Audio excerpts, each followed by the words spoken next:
Oke, assalamualaikum warahmatullahi wabarakatuh. Selamat sore, salam sejahtera bagi kita semua. Om Swastiastu. Salam kebajikan bagi kita semua. Alhamdulillah. Kali ini bertemu bareng dengan podcast Parkit Coffee. Ya, kali ini ditemani saya Regina dan kali ini kita juga ada dua orang nih, mas-mas yang ganteng-ganteng di sebelah saya. Kita kedatangan tamu dari Karang Taruna Mukti Asih, betul ya? Betul. Selamat sore. Ini kayaknya karena jam-jam lesu, jadi kayaknya agak selesu ya. Agak kurang semangat lagi. Selamat sore. Sore. Nah gitu dong. Iya, biasanya kan kalau Karang Taruna begitu ya, agak semangat banget gitu. Semangat terus ya, berarti bukan selamat sore, lebih ke semangat pagi ya. Pagi terus jadinya, bangun tidur terus, betul ya. Oke, boleh dikenalin dong dengan mas siapa nih kali ini? Saya Ahdi Saka, saya dari bagian seni dan budaya di Karang Taruna Mukti Asih. Oke, Mas Adi, lalu sebelahnya? Saya Yudi, saya Majelis Pertimbangan Karang Taruna Mukti Asih. Oh, Majelis Pertimbangan, ada pemberatan nggak? Nggak ada ya? Oke, berarti ini beda-beda bidang dong ya. Boleh disebutin dong bidang apa aja nih yang ada di Karang Taruna Mukti Asih ini? Bidangnya itu yang pertama ada lingkungan hidup, terus kemudian ada pemuda dan olahraga, kemudian ada seni dan budaya, terus kemudian ada keagamaan, terus kemudian apa Kang, bisa dibantu? Banyak sih kita ya bidang-bidangnya, ada 8 bidang sebenarnya. Tadi sudah disebutkan ya, pemberdayaan masyarakat juga ada. Karena memang tugas Karang Taruna juga kan kita berinteraksi menciptakan pemuda dalam kesejahteraan sosial gitu. Wow, ini lebih menarik lagi nih karena ternyata berinteraksi untuk kesejahteraan sosial ya, dan itu lebih banyak berkaitan dengan kepemudaan berarti. Betul. Ya. Boleh cerita sedikit dong tentang Karang Taruna. Karang Taruna tuh apa sih? Karena sebenarnya di era milenial kayak gini tuh sebenarnya udah banyak orang yang nggak kenal tuh sama yang namanya Karang Taruna. Apa sih sebenarnya Karang Taruna? Saya boleh. Karang Taruna di kota Cirebon itu sempat vakum sebenarnya. Jadi SK terakhir di pengurusan Karang Taruna Kota itu kalau tidak salah tahun 2010. Artinya sudah pernah ada dulu ya. Pernah. Berarti sekarang dibangkitkan kembali termasuk Karang Taruna Mukti Asih ini. Betul. Oke. Kalau begitu karena sudah dibangkitkan kembali, yang dulunya masih ada, pengurus-pengurus yang dulunya masih ada. Yang dulu kita masih karyakan sebenarnya. Jadi kita bicara di Mukti Asih, Kelurahan Mukti Asih, Kelurahan Larangan itu terbagi 2. Karena kita di Perumnas Burung dan Perumnas Gunung. Kenapa kita ambil Mukti Asih itu ada filosofinya Mbak Regina. Waduh, apa nih filosofinya? Saya jadi deg-degan nih. Jangan-jangan kaitannya dengan kepemudaan. Sebenarnya soal tempat aja. Oh gitu. Kita mencoba membangkitkan kearifan lokal sebenarnya. Dan ini juga atas saran dari beberapa para sesepuh gitu kan. Jadi saya bicara sedikit dulu, Karang Taruna Mukti Asih itu kita terbentuk di tanggal 8 Juli 2020. Jadi memang kita masih teramat muda sebenarnya. Juli, Agustus, September, Oktober. Yes. Baru 4 bulan berarti ya? Wah, luar biasa. Masih bayi baru lahir nih, lagi unyu-unyunya ya. Ya. Karena memang filosofi Mukti Asih itu karena memang kita tadi untuk wilayah gunung itu cenderung dengan asih. Kayak misalkan di RW 7 ada Mulia Asih. Di RW 9 itu warga asih. Makanya kita ambil asih gitu. Nah, untuk wilayah burung sendiri itu ada Jaya Mukti kan gitu ya. Jadi kita ambil Mukti Asih gitu. Itu filosofinya adalah untuk mempererat, tidak ada sekat lagi nih antara Perumnas Gunung dan Burung gitu. Makanya kita akomodir menjadi Karang Taruna Mukti Asih. Berarti memaksimalkan nama yang ada. Ya, gitu. Betul ya. Nah, bicara soal Karang Taruna Mukti Asih ini sekarang saat terbentuknya tanggal 8 Juli tadi ya 2020 di tengah era pandemi. Yes. COVID-19 tentunya ya. Ada berapa pemuda yang sampai saat ini sudah tergabung dengan Karang Taruna Mukti Asih ini? Karang Taruna sendiri sekarang sudah ada 20 anggota, betul ya kan? 20. Cukup banyak juga ya. Itu mengakomodir satu kelurahan atau hanya satu RW atau apa? Satu RT? Kelurahan, karena kita kan Karang Taruna kelurahan. Jadi kita ini mengambil perwakilan dari tiap-tiap RW begitu. Jadi tiap RW misalnya ada dapat 1 orang, terus kemudian atau 2 atau 3 gitu. Berarti kalau dibilang ada 20, satu RW-nya sekarang ada berapa orang? 1 ya, perwakilan baru 1. Baru 1. Ada syarat khusus nggak sih untuk masuk ke Karang Taruna Mukti Asih ini? Sebenarnya kalau syarat khusus itu, kalau yang jelas, kalau untuk Karang Taruna Mukti Asih, larangan yang jelas harus dilarangan. Betul, Harus berdomisili. tinggal di larangan. Berarti saya nggak termasuk nih, nggak bisa nih. Saya nggak bisa nih. Terus kemudian, karena ini kan juga organisasi kemasyarakatan melalui pemberdayaan pemuda ya. Jadi ada itu batas usia. Batas usianya bisa dijelaskan Kang Wahyudi? Ya, sebenarnya Karang Taruna itu bagian dari LKK. LKK itu apa sih? Lembaga Keswadayaan Kelurahan, Kemasyarakatan Kelurahan, LKK. Karang Taruna sendiri bagian dari LKK. LKK itu apa saja kah? Dia mulai dari RT, RW, Karang Taruna, PKK, dan LPM. Gitu. Nah, kita Karang Taruna saat ini baru ada undang-undang yang terbarukan, itu bukan undang-undang sebenarnya, itu Permensos. Kita bernaung di bawah Peraturan Menteri Sosial nomor 25 tahun 2019 tentang Karang Taruna. Kemudian juga kita ada Perda atau Peraturan Daerah Wali Kota Cirebon, itu yang menyangkut soal LKK tadi. Itu Perda. Kita masih mengacu pada Perda 4 2009 tentang LKK tadi di Kota Cirebon. Disebutkan dalam Perda dan Permensos itu usia Karang Taruna, sel-sel Karang Taruna, pengurus Karang Taruna itu 13 tahun sampai 45 tahun gitu. Usianya harus dimulai dari 13 tahun sampai dengan 45 tahun. Makanya saya menjadi majelis pertimbangan karena November nanti usia saya sudah 46. Jadi kalau kata itu sudah expired. Gak kelihatan ya guys. 46 tahun. Makanya saya mari sama-sama kita berikan kesempatan, karena memang teman-teman pemuda di Karang Taruna di Kelurahan Larangan ini potensi semua, mari kita. Wow. Mereka punya potensi. Sabar. Sabar. Wah, ini udah gemes nih bicara soal potensi yang ada di Larangan tentunya. Oke, masuk ke pertanyaan selanjutnya dulu ya. Jangan ke potensi dulu, karena kalau bicara soal Karang Taruna tuh pasti luas banget. SK-nya pasti, karena ini namanya adalah kelurahan, SK-nya dari kelurahan. Betul. Nah, kalau bicara soal ada SK, itu artinya ada program kerja.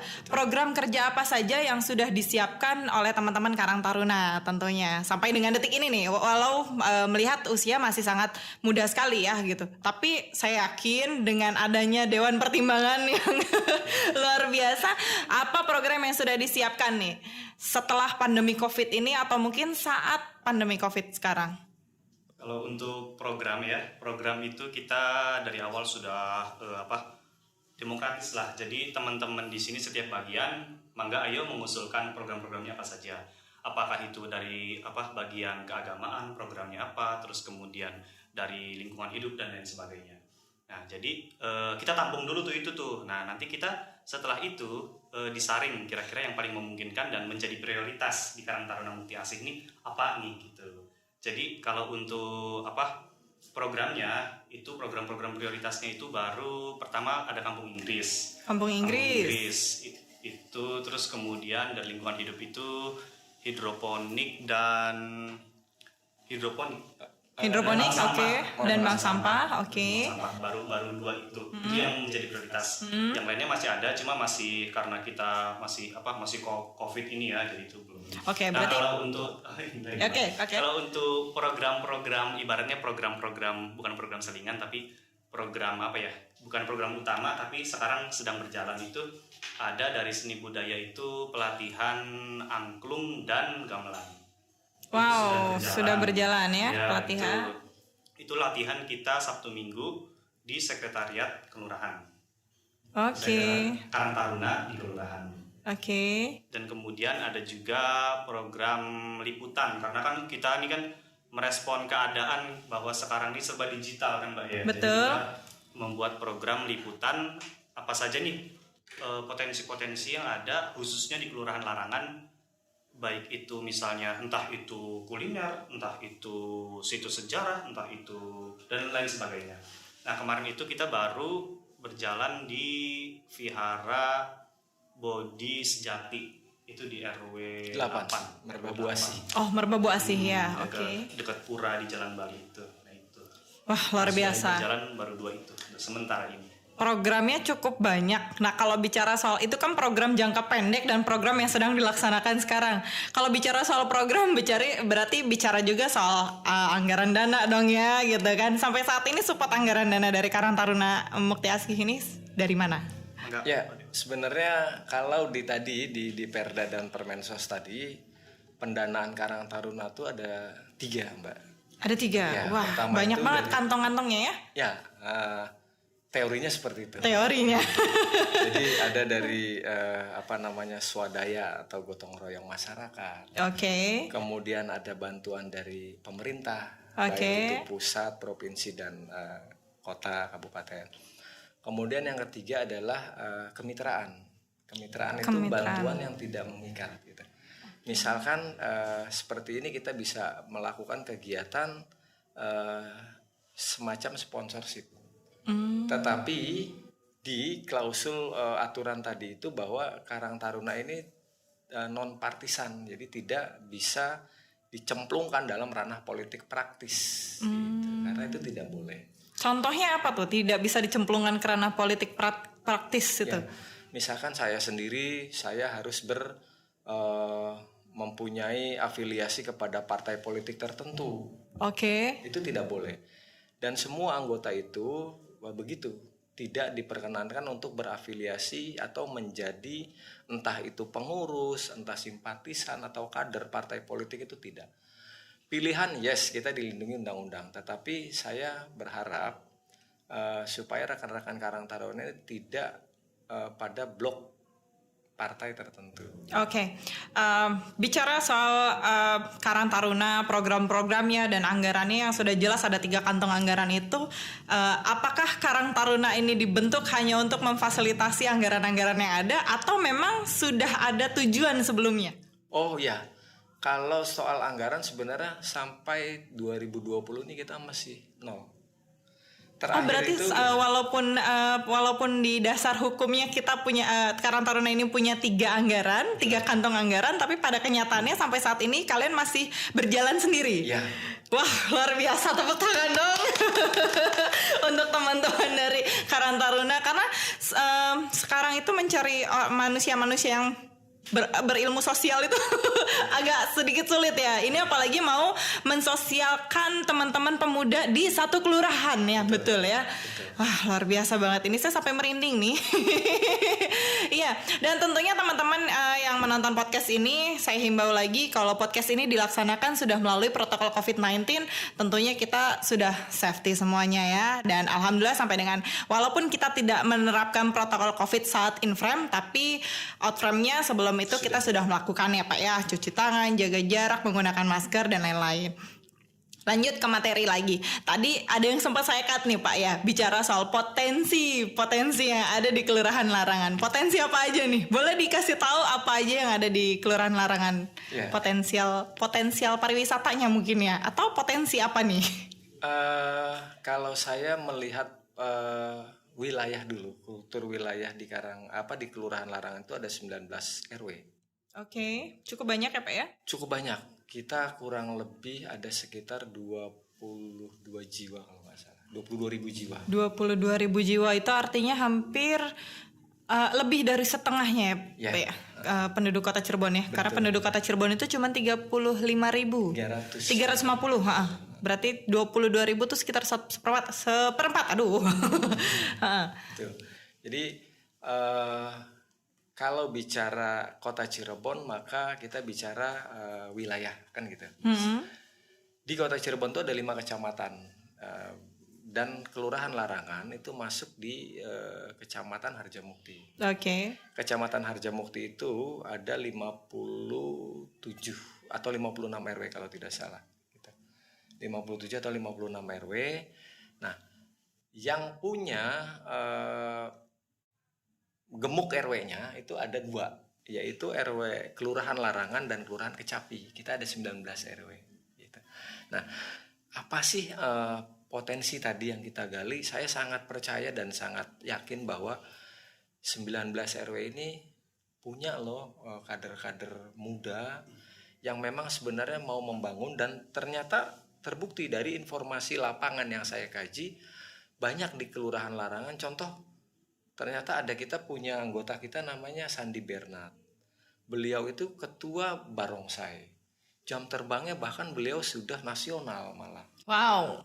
Kita menemukannya kemarin-kemarin ya. Kemarin-kemarin. Ya.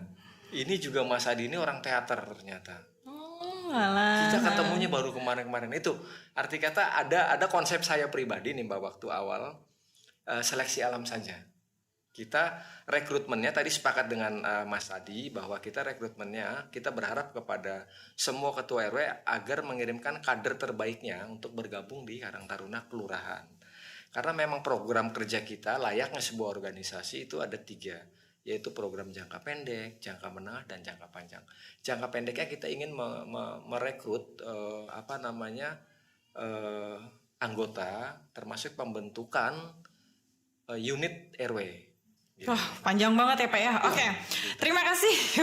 Luar biasa banget. Kita dapat ilmu banyak banget nih dari teman-teman Karang Taruna Mukti Asih ya. Luar biasa.